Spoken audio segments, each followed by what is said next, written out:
नमस्कार, आपका बहुत स्वागत है हमारी इस खास पेशकश में जिसका नाम है सांसद का एक्सरे और आपके साथ मैं हूं जासमिन शर्मा। 2024 के लोकसभा चुनावों की रणभेरी बहुत जल्द बजने वाली है। वो दिन अब दूर नहीं जब तमाम नेता जनता के सामने हाथ जोड़कर अपने लिए समर्थन मांगते नजर आने लगेंगे। ऐसे में 2019 में हुए लोकसभा चुनावों में जनता से किए दावों और वादों पर नेताजी कितना खरा उतर पाए हैं, इसे परखने का वक्त भी करीब है। इसीलिए न्यूज 18 लाया है ये खास पेशकश जिसमें हम जनता से भी जानेंगे कि वो अपने सांसद के कामों से कितने खुश हैं और खुद सांसद से भी जानेंगे कि उन्होंने जनता से जो वादे किए थे उन्हें पूरा करने में वो कितने सफल हुए हैं। तो चलिए शुरू करते हैं हमारी ये खास पेशकश, सांसद का एक्सरे।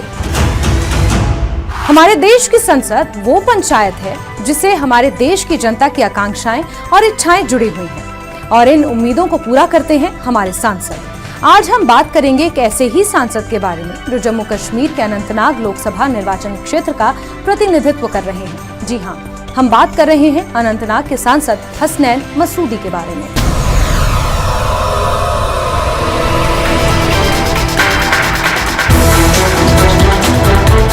पूरा उस पर भरोसा किया मगर उसने उस भरोसे का आज धजिया उड़ाया। ऐसा पार्लियामेंट मेंबर हमने पहली बार देखा है जो लोगों की बात सुनता है। ज्यादा काम यहाँ पे नहीं किया है। लोगों की उम्मीदों की बात करें उस पर कहीं कहीं पे वो खराबी उतरे हैं और कहीं कहीं पे उन्हें तनकीद का निशाना भी बनना पड़ा। हम ये नहीं कहेंगे उसने कुछ नहीं। तो उन्होंने हेल्थ सेक्टर पे ज्यादा ध्यान दिया। I am totally satisfied with the works of justice Hasnain Masoodi.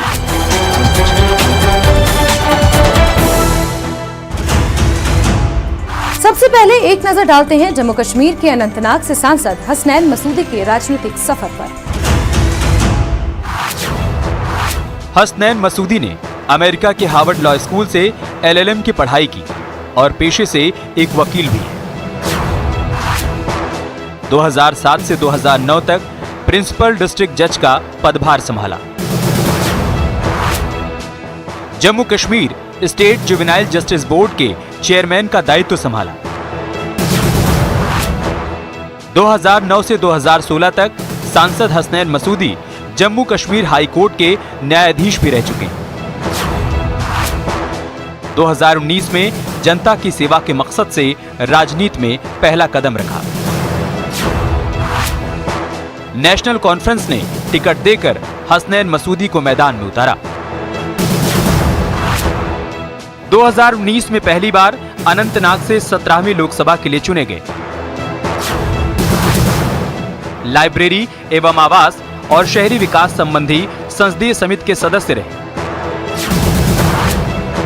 संस्कृति एवं पर्यटन मंत्रालय की सलाहकार समिति के सदस्य भी रहे। 2019 लोकसभा चुनाव में सांसद हसनैन मसूदी को प्रदेश कांग्रेस अध्यक्ष गुलाम अहमद मीर से कड़ी चुनौती मिली। 2019 लोकसभा चुनाव में हसनैन मसूदी ने गुलाम अहमद मीर को 6,676 वोटों के अंतर से हराया। 2019 आम चुनाव में महबूबा मुफ्ती का प्रदर्शन बेहद निराशाजनक रहा।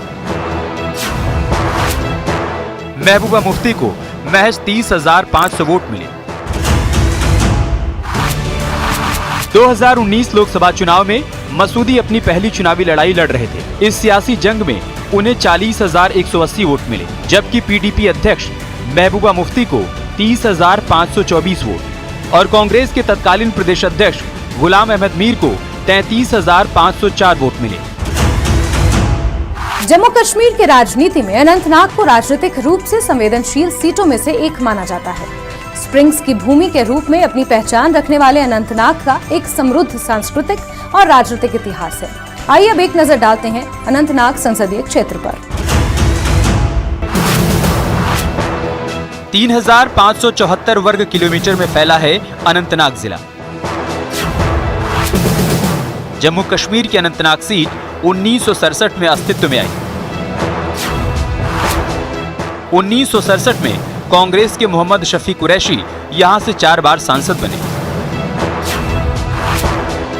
अनंतनाग संसदीय क्षेत्र में कुल 2,278 मतदान केंद्र स्थापित किए गए। अनंतनाग जिले की कुल साक्षरता दर 65.69% है। मुफ्ती मोहम्मद सईद और महबूबा मुफ्ती यहीं से निर्वाचित होकर जम्मू कश्मीर की मुख्यमंत्री की कुर्सी पर काबिज हो चुके हैं। अनंतनाग के सांसद हसनैन मसूदी ये मानते हैं कि वो जनता की सेवा के लिए राजनीति में आए, लेकिन अपने सांसद के कार्यकाल के दौरान क्या हसनैन मसूदी अनंतनाग की जनता की कसौटी पर खरे उतर पाए हैं? आइए अनंतनाग की जनता से ही जान लेते हैं। चाहे रोड के वजह से, चाहे पानी का मसला है, चाहे किसी जगह पर पीएचई का मसला है, वो पार्लियामेंट मेंबर एक है, उसको देखना चाहिए कहाँ हमने वोट दिया, लोगों ने वोट दिया उसको। अभी तक उन्होंने खासकर डिस्ट्रिक्ट अनंतनाग में उधर 10 रुपये का काम नहीं हमें 2-3 साल हो गए, अभी तक हमें नहीं देखा। अनंतनाग वो नहीं आया था, मेन अनंतनाग वो एक जज था, इसीलिए हमने उसको वोट दिया था। पूरे जम्मू कश्मीर यहाँ जो पार्लियामेंट कॉन्स्टिट्यूंसी होता है, उसने पूरा उस पर भरोसा किया, मगर उसने उस भरोसे का आज धजिया उड़ा दिया। पिछले 70 सालों से अगर हम देखेंगे, खासकर 70 सालों से हमने बहुत से पार्लियामेंट मेंबर देखे, मगर ऐसा पार्लियामेंट मेंबर हमने पहली बार देखा है जो लोगों की बात सुनता है और लोगों को बहुत इज्जत करता है, लोग खासकर इज्जत देता है लोगों को। क्योंकि मैं पर्सनली 2-3 बार मसूदी साहब से मिलने गया, हमारे अपने इलाके की कुछ मसले मसाइल थे, खुसूसन हमारे बैंक का मसाइल था वहाँ, तो उसके बारे में हमने उसके बात की। क्योंकि हमारा एरिया बीबाग पड़ता है, बीबाग में लगभग वहाँ का एरिया सारा फूड से रिलेटेड है। हमारा बीबाग में और भी एक प्रॉब्लम थी, ट्रांसफार्मर की, बिजली की प्रॉब्लम थी, उन्होंने एक ही महीने में वो हल कर दिया है। सियासत की बात छोड़ दो, हम बहुत के बारे में की सूरत में बहुत से लोग गए थे वहाँ, उससे श्रीनगर में भी मिले, यहाँ वो 1-2 बार वो आए, यहाँ हमारा DC ऑफिस भी वो आया, हम वहाँ भी मिले उसको। मगर जब हम उसके पास गए बहुत रिस्पॉन्स देता था। हमने इससे पहले PDP का भी रोज देखा, मुफ्ती साहिबा 1-2 बार वहाँ यहाँ पार्लियामेंट मेंबर बन गई थी, मगर कभी उन्होंने हमें मिलने नहीं दिया। उसका प्रोटोकॉल कुछ अलग होता था। हसनैन मसूदी साहब एक अच्छा व्यक्ति है। जब हम उसके पास जाते हैं, कोई भी इंसान जाते हैं, रात के 12 बजे, रात के 10 बजे, खासकर 8 बजे, 7 बजे, कभी भी उसको फोन करो, लोग को बहुत रिस्पॉन्स देता है। कोई डेवलपमेंट नहीं हुई है। जो हमारे सांसद है मसूदी साहब, तो न तो वो ज़्यादा यहाँ दौरे करते हैं, हमारे जो डिस्ट्रिक्ट है यहाँ पे ज़्यादा आते ही नहीं है। जो पहले हमारे MP साहिबान थे वो आते थे, अपने इलाके का देखते थे क्या यहाँ क्या प्रोग्रेस है, डेवलपमेंट की कौन सी प्रॉब्लम है, क्या करना है, क्या नहीं करना है। आप देख रहे हैं यहाँ पर बिजली आजकल बहुत ठप पड़ा है, कोई बिजली नहीं हो रहा है यहाँ। ऑल ओवर इंडिया के साथ कंपेयर नहीं कर सकते जम्मू कश्मीर। आपको हमारा एटमॉस्फेयर है जम्मू कश्मीर का, ये तो टेल एंड पे है, ये बाकी रियासतों की तरह डेवलप रियासत नहीं है। MP से हमें यही तवक्को थी, जो हमारे मसले हैं यहाँ साउथ कश्मीर में वो उजागर करते, वो पार्लियामेंट में उठाते यहाँ के मसले, मगर उन्होंने वैसा किया नहीं। लोगों ने बहुत ही उम्मीदों के साथ वह ऐवान तक पहुंचाया था। किसी हद तक अगर आम लोगों की बात करें, आम जनता की बात करें, तो नाला भी है इन MP से, इन सियासी उथल पुथल सामने आई है, और जिसका वाज़ेह तौर पे ये सबूत देखा जा सकता है कि गुज़श्ता कई दिनों से सियासी सूरत हाल में, सियासी मैदान में जो हलचल पैदा हुई है, उसमें लोगों का जो रुझान वो काफ़ी हद तक कम दिखाई दे रहा है। तो कुल मिला के अगर देखा जाए तो कुछ जो मेंबर पार्लियामेंट हजरात है वो ऐवानों तक पहुँचते जो है बीच का जो रास्ता है, चाहे लोगों की तवक्कात की बात करें, लोगों की उम्मीदों की बात करें, उस पर कहीं पे वो खराबी उतरे हैं और कहीं पे उन्हें तनकीद का निशाना भी बनना पड़ा। जब ये पार्लियामेंट इलेक्शन हुआ तो पहले मरहले में यहाँ कोविड का मसला, जो भी फंड्स उससे वागुजार हुए तो वो सिर्फ हेल्थ रिलेटेड। पहले जब फंड्स वागुजार किए तो उसने यहाँ प्रोग्राम में हमारे डिस्ट्रिक्ट हॉस्पिटल प्रोग्राम को एक वेंटिलेटिंग सिस्टम फराहम किया, और 2 साल 3 साल जब ये कोविड का मसला रहा तो जो भी फंड्स उसके कहने के मुताबिक, और हमने देख भी लिया, जो भी फंड्स आए तो वो सिर्फ हेल्थ रिलेटेड। हम ये नहीं कहेंगे कि उसने कुछ नहीं किया। 2019 में जो कोविड ने दस्तक दी, जो कोविड हुआ यहाँ पे, तो उस हवाले से उन्होंने, जहाँ तक मेरा अपना ज़ाती जो तजुर्बा है और जो मैंने देखा है, तो उन्होंने हेल्थ सेक्टर पे ज़्यादा ध्यान दिया। हेल्थ सेक्टर में आपको यहाँ मैं बताता चलूँ आपको कि GMC अनंतनाग यहाँ है, तो उन्होंने वहाँ पे अमवात बहुत हुई, आपको भी पता है कि बहुत अमवातें हुई। तो वहाँ पे उन्होंने एक ऑक्सीजन प्लांट यहाँ पे हमें मुहैया किया, जिसकी बहुत अशद ज़रूरत थी उस वक्त लोगों को। स्पोर्ट्स में भी उन्होंने एक नुमाया एक इंटरेस्ट दिखाया उसमें। ओवरऑल हम देखेंगे तो बाकी डेवलपमेंट वर्कर्स भी जो हैं वहाँ पे भी उनका एक अच्छा रोल रहा है। जहाँ तक मेरा सवाल है, ज़ाती तजुर्बा है, तो वहाँ जहाँ आर्टिकल 370 की डिफेंस की बात है, उसमें भी उन्होंने नुमाया कारकर्दगी दिखाई, वहाँ भी वो खड़े रहे, डटे रहे, तो उसके लिए भी उन्होंने बहुत अच्छा मुजाहरा किया। यहाँ जम्मू एंड कश्मीर लद्दाख को पूरा रिप्रेजेंट किया। और जहाँ तक ये बाकी डेवलपमेंट वर्क्स की बात है, क्योंकि वहाँ पे सेंट्रल में तो BJP की हुकूमत है, तो उनको ज़्यादा मौका नहीं दिया गया, कम टाइम दिया। हालांकि वो स्पीकर को बारहा वो दरख्वास्त करते थे कि मुझे ज़्यादा टाइम मिले, लेकिन उनको ज़्यादा टाइम नहीं मिलता था, और जितना उनको लिमिटेड टाइम दिया जाता था उस टाइम में वो पूरा रिप्रेजेंट, मेरे ख्याल से पूरा अपने JNK को रिप्रेजेंट करते। मैं ये बोल रहा हूँ कि जो जस्टिस हसनैन मसूदी साहब है, he represented the state in the turmoil. और जब कोविड-19 आया, कोविड-19 में उन्होंने ज़बरदस्त कारकर्दगी दिखाई। हेल्थ सेक्टर में वो सबसे आगे रहे, सपोर्ट्स में आगे रहे, क्योंकि बच्चों के लिए सबसे अहम सपोर्ट्स है। क्योंकि आजकल आपको मालूम ही है कि सोसाइटी गुमराहकुन हो रही है, और उन गुमराहियों से बचाने के लिए खेल कूद के मैदान बहुत ज़रूरी है मुदस्सिर साहब। और जैसा कि इरफान साहब ने बताया कि उन्होंने सपोर्ट्स पे ध्यान दिया, हेल्थ सेक्टर पे ध्यान दिया। यहाँ हमारे गवर्नमेंट मेडिकल कॉलेज में उन्होंने एक oxygen plant, that was the need of the hour at that time, क्योंकि बहुत सी कैजुअलिटीज हो रही थी उस टाइम पे, तो उस टाइम पे उन्होंने बहुत ही अच्छा किरदार निभाया। हाँ, राइजिंग जो आज के टाइम पे ये राइजिंग ड्रग हो रहा है, उसके लिए उन्होंने सपोर्ट्स पे पूरा जोर दिया, पूरा ध्यान दिया, ताकि हमारे बच्चे जो है, जो नौनिहाल बच्चे हैं, वो इन गलत कामों से बाज रहे। ये काम तो उन्होंने बहुत अच्छे किए मुदस्सिर साहब। और यहाँ वक्त हो चला है एक बहुत ही छोटे से। सुप्रीम कोर्ट में अनुच्छेद 370 को रद्द करने को चुनौती देने वाली याचिकाओं पर गुरुवार को सुनवाई हुई। केंद्र सरकार की ओर से दलीलें दी गई। अगली सुनवाई 28 अगस्त को होनी है। नेशनल फिल्म अवार्ड्स में कश्मीर फाइल्स को नरगिस दत्त पुरस्कार मिला। नेशनल इंटीग्रेशन पर सर्वश्रेष्ठ फिल्म का पुरस्कार दिया गया। कश्मीरी पंडितों पर हुए अत्याचार के बारे में है फिल्म। LG मनोज सिन्हा ने गरीबों को जमीन देने का विरोध करने वालों की आलोचना की। कहा, गरीबों को जमीन और घर देने में परेशानी क्यों हो रही है। जम्मू कश्मीर विकास की राह पर है। LG मनोज सिन्हा ने gen next democracy network programme के प्रतिनिधियों के साथ की बातचीत।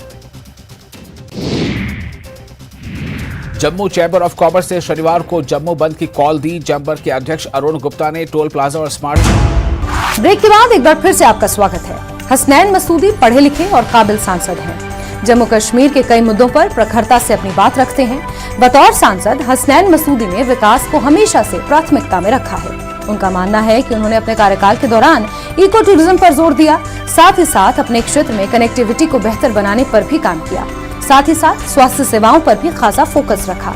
आइए सांसद हसनैन मसूदी से ही जानते हैं कि अपनी प्राथमिकता में रखे गए इन सभी कामों को जनता तक पहुंचाने में उन्होंने क्या कुछ कदम उठाए हैं।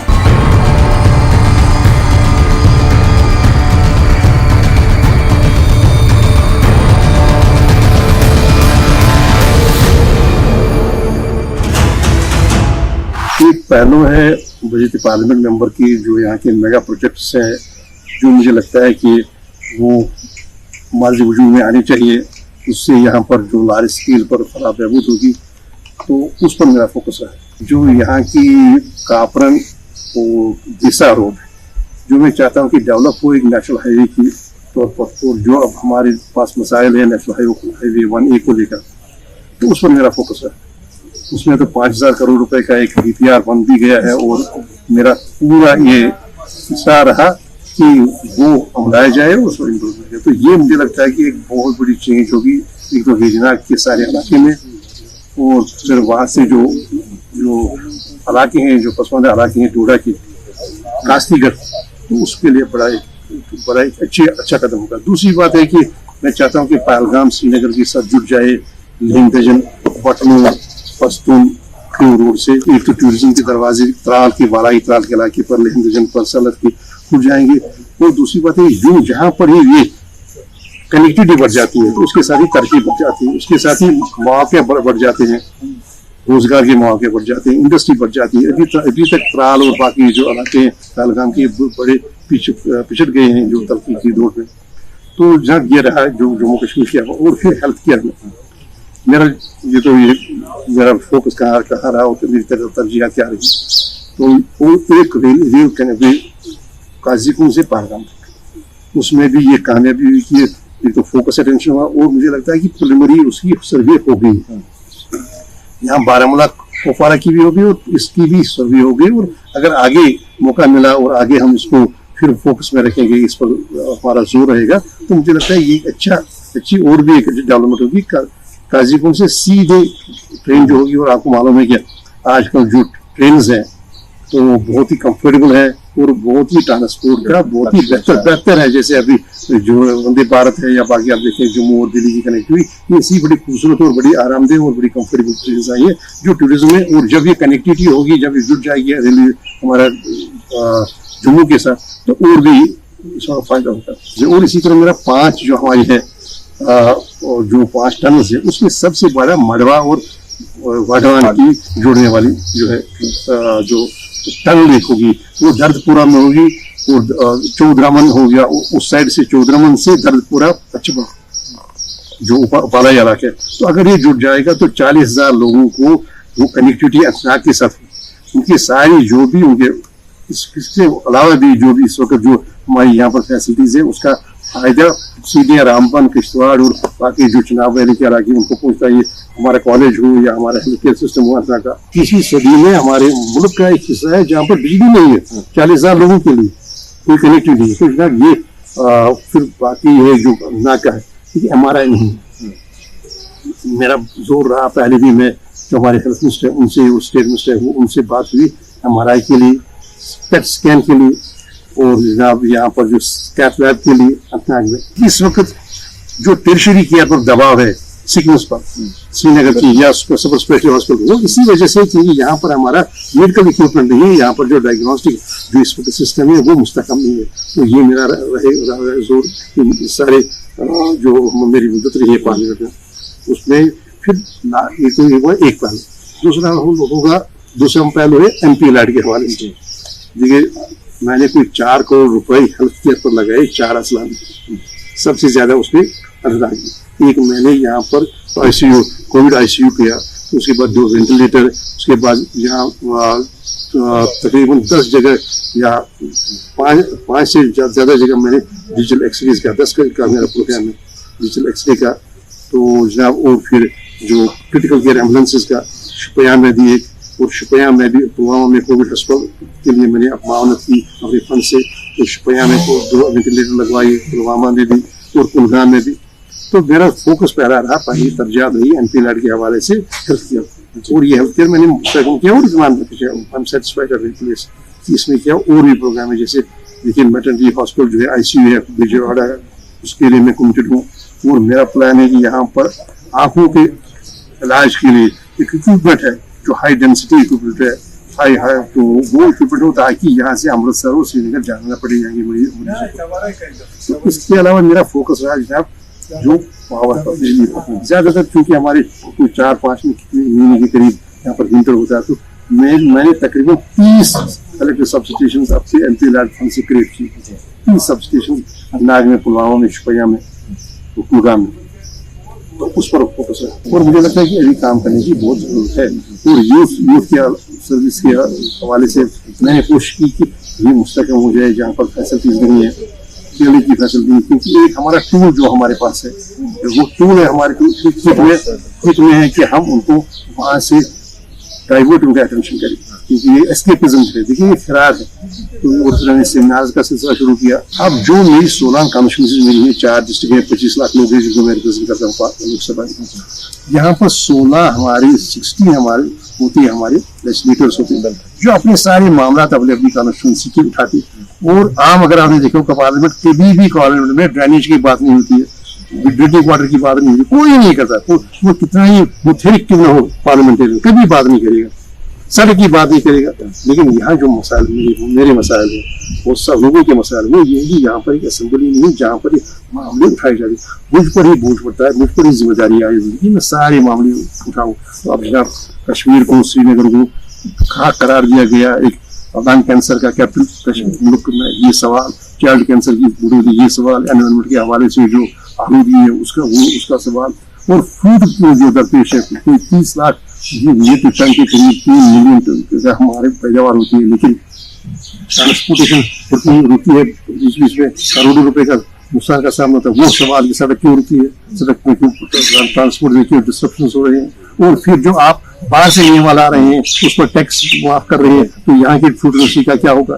फिर यहाँ पर एक इंडस्ट्रियल बैकअप देना फूड इंडस्ट्री को, जैसे कि आपकी जो कोल्ड चेन है वो मुस्तकम करना, या यहाँ पर जो कमर्शियल पॉलिसी है। देखिए जनाब हमारा जो फूड है 3 मिलियन टन के करीब है, और इस 3 मिलियन में सिर्फ 3 या 4% की प्रोसेसिंग होगी कमर्शियल।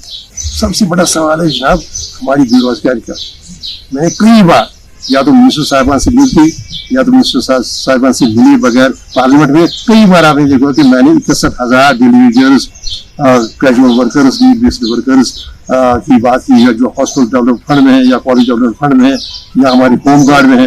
तो जितने हमारे पास वक्त की वसाइल थी, जो टाइम रिसोर्स हमारे थे, पार्लियामेंट में ऐसा नहीं है, निजाम नहीं है कि जो शख्स जितना देर चाहिए वो बोल सकता है, वहाँ पर टाइम अलाट होता है। जैसे 545 मेंबर है, अगर कोई 545 मिनट के लिए है तो उसका मतलब है एक मेंबर को 1 मिनट मिलेगा। अगर आप पूरा देखेंगे, पूरा जो भी रहा हमेशा मुझे रोजावल ही मैंने उनको कहा कि आपने जो लॉर्ड माउंटबेटन ने जो खत लिखा था उसमें उसने वादे किया था यहाँ जो रेफरेंडम का, और जो 370 एक पास खास मजहब आ गया, और ये टेम्पोररी नहीं है। जब ये सुप्रीम कोर्ट ने SBI केस में कहा तो ये पूरे दलाल हुए। अब देखिए हमारे पास वक्ती वसाइल कितने हैं, वो वक्ती वसाइल के मुताबिक होता है। ऐसा नहीं पार्लियामेंट में ऐसा नहीं है कि जो जितनी देर के लिए चाहे बोल सकते हैं। हमारे मैंने जैसे आपको कहा कि जो भी बहस होगी 12 घंटे की बहस होगी, 720 मिनट की बहस, उसको तकसीम करेंगे 545 से, आपका देखिए आपकी कितनी तादाद है वही आपको मिलेगी।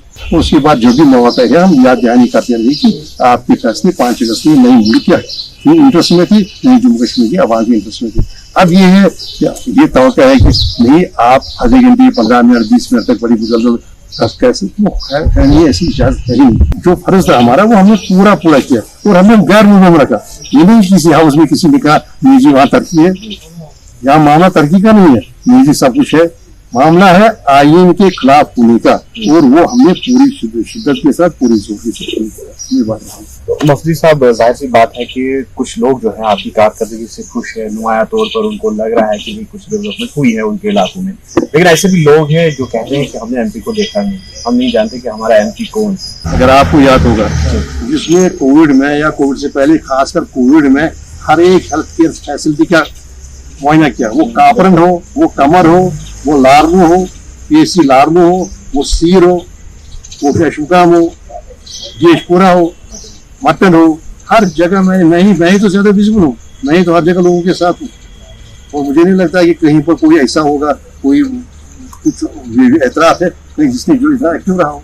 हत्ता कि मैं यहाँ के IAS टॉपर है, मैं उनको मिलने के लिए उनके गाँव में चला गया मुबारक देने के लिए। मैंने कहा कि ये इंस्पिरेशन है बाकी सारे लोगों के लिए, नौजवानों के लिए जो इलाके नॉर्मली जाते नहीं थे, वो तो मैंने विजिट किए। मैं तो हर जगह में गया हूँ, वो शांगस हो, अभी हो, मटन हो, सीर हो, अभी सिटी सिंहपुरा हो, वो कौन सी जगह है मुझे लगा जो जहाँ मैं गया नहीं हूँ, और जहाँ मैंने बिल्कुल मुफस्सल जहाँ दौरा नहीं किया, वहाँ से इनपुट चक मांगने हो, काजीकुंड हॉस्पिटल हो, जहाँ पे मैंने इनपुट किया। आज मेरा तीसरा दौरा था यहाँ का, जो तीसरा चौथा था जो हमारा डिस्ट्रिक्ट हॉस्पिटल है। तो मुफ्ती साहब आप सिटिंग MP है, तो आने वाले चुनाव में अगर आपको मैंडेट दिया जाता है तो किस एजेंडे के साथ आप मैदान में उतरेंगे? ठीक है, जब एक पार्टी में आप शामिल हो जाते हैं तो आप पार्टी के एक सिपाही हैं, जिस महाज पर भी आपको रखा जाएगा उस महाज पर आपको अपनी जिम्मेदारी अंजाम देनी है और इंसाफ करना है अपने मनसब के साथ, अपनी जिम्मेदारियां निभानी है, तो अवाम के साथ इंसाफ करना है। तो मुझे लगता है कि आज की ये जो पिछले 4 साल में 4.5 साल है। इन 4 साल में जो हमारी सतर्कता की जिसकी आप निशानदेही की, उसके बगैर मुझे लगता है अल्हम्दुलिल्लाह मैं सेटिस्फाइड हूँ। तकरीबन हर एक से मुलाकात, हर जगह मुलाकात, एक्सेसिबिलिटी मेरी फोन पर एक्सेसिबिलिटी। दूसरा एक है शोभा जिसका मुझे एतराफ़ है और मुझे लगता है नाइंसाफ़ी करूँगा अगर मैं वो बात न कहूँ, वो है हमारे कॉलेज, हमारे स्कूल और कॉलेज के उस्ताद। देखिए मैं कॉलेज में हैरान रह गया, मैं कॉलेज गया था 5,000 तलबा हमारे डिस्ट्रिक्ट जो हमारे डिग्री कॉलेज है अंतनाग में, और कितनी खूबी से वो वहाँ के प्रिंसिपल साहब और वहाँ के जो भी उस्ताद वो कैसे अपनी जिम्मेदारी की। और आप देखिए आप हमारे जो अव्वल लोग आते हैं, पहली पोजीशन आती है, वो आमतौर पर टॉपर्स हमारे गवर्नमेंट स्कूल से होते हैं। इसका एतराफ़ करना चाहिए। और यहाँ भी ये भी मुझे दुख हुआ, मैं आपसे शेयर करूँगा। वो दुख ये हुआ कि हमारा एक हॉस्टल है डिग्री कॉलेज में, और वो डिग्री कॉलेज में हमारे स्टूडेंट है रामबन से, हमारे किश्तवाड़ से, हमारे डोडा से, उनके बजाय वो दिया गया है, वो सिक्योरिटी फोर्स ने लिया अपनी तहरीर में हॉस्टल, और वहाँ पर रखा जाता है PRIs को। और जब भी किसी को कोई भी आपको कोई चैलेंज होगा कि नहीं जी आज कोई इनपुट से हमारे, तो उनको जाके वहाँ रख सकते हैं। वो भी हम कहेंगे प्रोटेक्टिव कस्टडी या क्या कहिए आप, मुकैद कहिए, वहाँ रखते हैं। और हॉस्टल की हाजत नहीं है। तो फिर भी ये पूछना चाहेंगे कि जिस तरह से डिलिमिटेशन के बाद खदोखाल बदल गया कंस्टिट्यूएंसी का, तो क्या चैलेंजेस रहेंगे आपके सामने? पार्टी किस एजेंडे के साथ? बात ये है कि जम्मू कश्मीर नेशनल कॉन्फ्रेंस एक तहरीक जो बार बार हम कहते आए, और ये इस तहरीक का अपना मंशूर रहा। देखिए जो नया कश्मीर जो ख्वाब देखा था बाबा को में, और लिखा हुआ है, वो तहरीर है, वो मंशूर है। ठीक है, हमने आवाम की खिदमत की। अब देखिए कौन सी यहाँ की फैसिलिटी है जो जम्मू कश्मीर नेशनल कॉन्फ्रेंस का जिसमें कुछ न कुछ कंट्रीब्यूशन रहा हो। सोशल जस्टिस की बात छोड़िए, पहले आप जो इंफ्रास्ट्रक्चर की बात छोड़िए, सोशल जस्टिस पर आ जाइए। छोटी बात नहीं जो हम बार बार कहते हैं, 34 लाख कनाल जमीन, 4.5 लाख एकड़ आपने जमीन मुंतकिल की लैंड टू टिलर प्रोग्राम के तहत काश्तकारों में। कहीं पर नहीं हुआ कि बगैर मुआवजे के 4.5 लाख एकड़ जमीन लैंड टू टिलर प्रोग्राम के थ्रू काश्तकारों को जो सच में सही में जो काश्त करते हैं। तो जनाब उसके बाद जो सूदकारी का मामला है वो, उसके बाद जो इंफ्रास्ट्रक्चर की बात आ जाएगी। कौन सी चीज़ है जो आज जो जिसका आप और निज़ाम इस्तेमाल कर रहा है, वो जो है जो बाबाई कोम्बे या डॉक्टर साहब ने बनाई। आप कन्वेंशन सेंटर में जाइए, आपके प्रधानमंत्री है, आपके होम मिनिस्टर है, जो भी प्रोग्राम होते हैं वो वही होते हैं। मैं बार बार ये कहता हूँ, वो आप देखिए वो किसने बनाया था। आप जब अपने 5 अगस्त 2019 की और फैसले किए थे, आपने ऐसा पेश किया कि जैसे हम स्टोन एज में रहते। ये देखिए वो फैसले किसने, और उसके पास ही जो इंटरनेशनल लेवल का एक वर्क फोर्स है, वहाँ आप देखिए अपने मेहमानों को, अपने मिनिस्टर साहिबान को, पार्लियामेंटेरियंस को, बाकी सबको, तो वो किसने बनाया ऐसा। तो जनाब बात ये है कि नेशनल कॉन्फ्रेंस यहाँ के लोगों के, आवाम के दर्दों के करीब, ये बिल्कुल करीब है। और हमें कोई चैलेंज नहीं कि वो डिलिमिटेशन करें, वो कोई और इलाका जोड़े, वहाँ भी हम हैं। हम इंशाअल्लाह रहमान हमारी वहाँ पर भी साथ है, और वहाँ पर भी हमारा सपोर्ट होगा, और यहाँ जहाँ पर भी होगा वो सपोर्ट होगा। और नेशनल कॉन्फ्रेंस आपको मालूम है कि हमारा सिर्फ एक नजरियाती इतिहास है। जहाँ पर अगर हमारा है वो तो एक नजरियाती या आइडियोलॉजिकल है कि जब इलेक्शन कल होगा तो हम खड़े रहेंगे सेकुलर फोर्सेस के साथ, उन फोर्सेस के साथ जो प्लूरलिज्म में यकीन करते हैं, भरोसा करते हैं, वो जो सोशल जस्टिस में यकीन करते हैं। ये हमारा नजरियाती इतिहास है। बाकी हमारा अपना है बलबूते पर, पार्टी के बलबूते पर हम हर एक जो भी इलेक्शन होगा या जो भी हमारे पास चैलेंज होंगे, वो इलेक्शन की सूरत में या कोई और चैलेंज हो, आप देखेंगे कामयाबी नेशनल कॉन्फ्रेंस के साथ ही रहेगी। तो आज की हमारी इस खास पेशकश में बस इतना ही। अगले हफ्ते फिर हाजिर होंगे एक और सांसद की एक्स-रे रिपोर्ट के साथ, इसी जगह इसी समय। तब तक के लिए मुझे दीजिए इजाजत। नमस्कार।